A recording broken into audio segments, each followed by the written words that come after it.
Girlfriend যখন বউয়ের মতো আচরণ করে। উফ, বারবার বারণ করলাম যে এত বড় একটা রেস্টুরেন্টে এসো না, এখানে কত টাকা খরচ হয়ে যাবে এখন বলো তো, খাবারের কত দাম। ওই সব ছাড়ো, কি খাবে সেটা বলো এখন। না না, কি খাবো না, আমাকে মেনু কার্ডটা দাও, আমি মেনু কার্ড দেখে অর্ডার করবো। একদম বেশি বেশি খাবার অর্ডার করবে না, একদম কম দামি খাবার অর্ডার করতে হবে।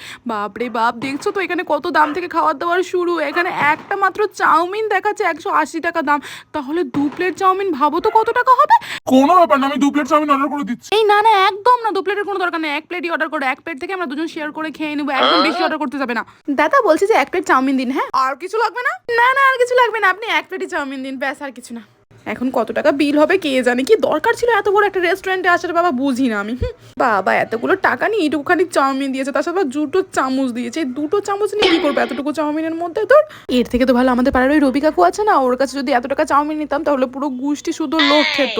তাহলে আর একটা অর্ডার করে দিই। এই না না, একদম না, এই 1 প্লেট চাউমিন থেকেই আমরা দুজনেই খাবো হাফ হাফ করে। এই তো 2টো চামচ দিয়েছে, একটা চামচ দিয়ে তুমি খাও, একটা চামচ দিয়ে আমি খাবো, একদম আর অর্ডার করতে যাবে না বলে দিলাম।